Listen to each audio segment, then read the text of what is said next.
Are you truly happy? When I asked myself that same question over a decade ago, because a friend actually asked me it a few weeks ago, or before that, my response was, I guess so. Not unhappy. And that was the truth. I wasn't unhappy, but I wasn't really truly happy either. And know at the time I thought that life was just life and that what you get is what you get, and that's it. This is the first time you're joining me. Welcome to Morning Mindset. This is evaluation week of our 5-week Morning Mindset series on living life by your design. And today is day one, and we're going to talk about what's working and what's not working in life. I know a lot of people who think their life is working okay, and they're doing the same as I was, just getting on with it, going through the motions and accepting the lot, distracted and busy rather than happy and loving life. And I know I was absolutely doing that. Although I also know there was a part of me that felt like a fraud because deep down I knew I wasn't being completely honest about my life, and maybe I was even failing myself somehow. But you know what? It's just what you do. You just get on with life, don't you? I also know that I didn't really feel like I deserved anything better. I grew up in poverty and abandonment, abuse, and all of that sort of stuff. So my life was just amazing compared to that. So who was I to complain?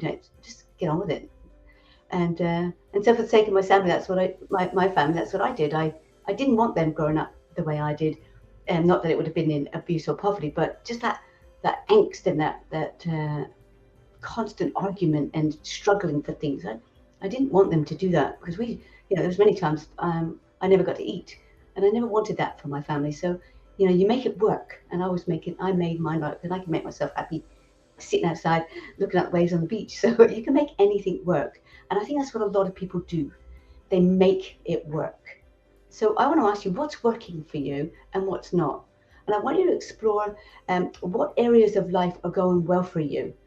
Think about them from every single angle and even write them down and ask yourself, how do you know it's going well? Are you just telling yourself it's going well, or what about it shows you or tells you that? And do you feel that way in all areas of your life? And if not, why not? What's the biggest difference? Okay, so what's not working? You can't just do what's working. You've got to do what's not working as well. So how do you know it's not working? Same question. How do you know it's working? How do you know it's not working? And what shows you and tells you it's either working or not working? Think about that. And how do the areas that are working, how you want them to, positively impact you and the people around you?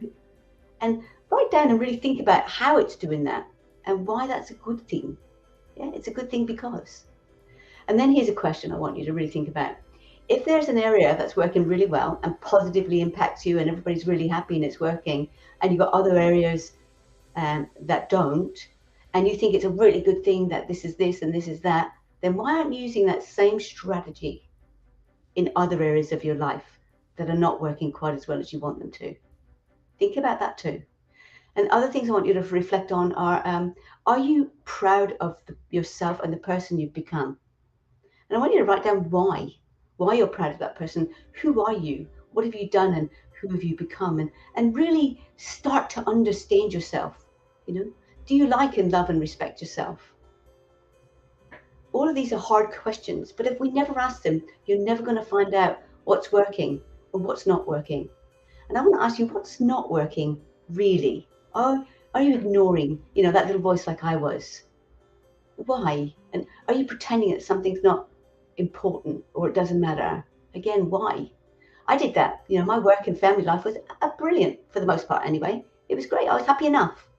But my personal romantic life, well, that wasn't working so well, but I pretended it didn't matter. I had a good connection with my husband and we were great friends. And I thought, you know what, that's good enough. I wanted my kids to have a beautiful home and security and a wonderful life. The rest of it, I told myself unconsciously, of course, that it didn't matter.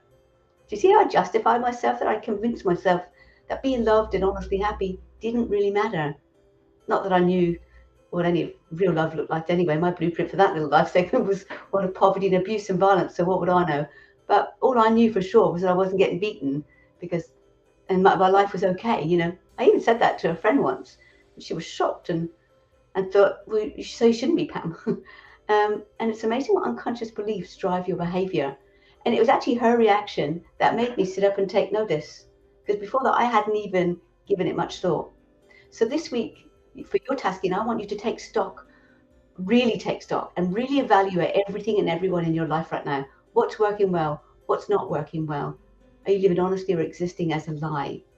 Because I believe if we don't evaluate our life on a regular basis, if we don't look at where we find ourselves and don't take the time to understand what's working and what's not, we can run that risk of stagnating, feeling thoroughly bored, and becoming unresponsive to life in general. And then total lack of interest sets in, and you can miss out on all the wonderful things that life really does to have to offer, if you look close enough, that is. So remember that quote, energy flows where attention goes. So you focus on what you get, and you always get what you look for.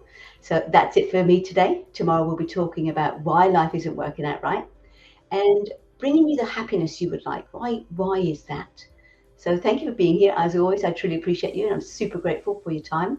If you found this helpful and motivating, of course, I would love you to help me share it in a group, and even leave some feedback in the group or on YouTube. And if you want to help others change their lives for the better too, you can do this by sharing these mini teachings, and perhaps people may benefit from you sharing too.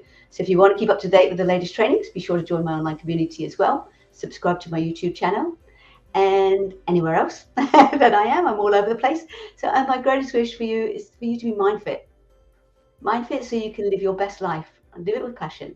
Reset, be authentic, and be you. Bye for now.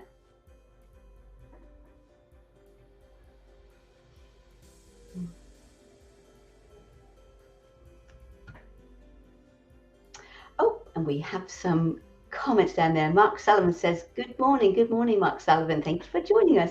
High Tech Mother says, I wasn't truly happy until I met my best friend who I married. Oh, that's really lovely. I like that.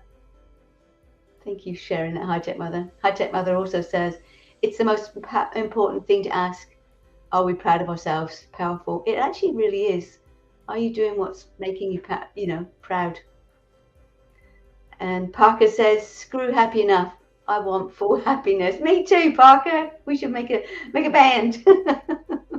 I really do. I want full happiness too. Mark Sullivan says, that's an interesting question. Drifting through comes to mind. It sure does. So many people do that, and they get to 60 and realize they've missed out on a lot of stuff.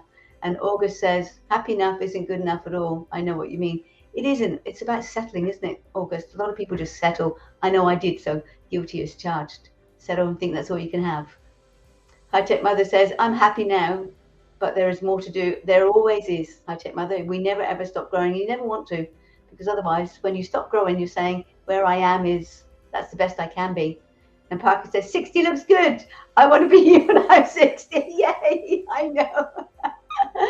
Thanks, Parker. You're my new best friend.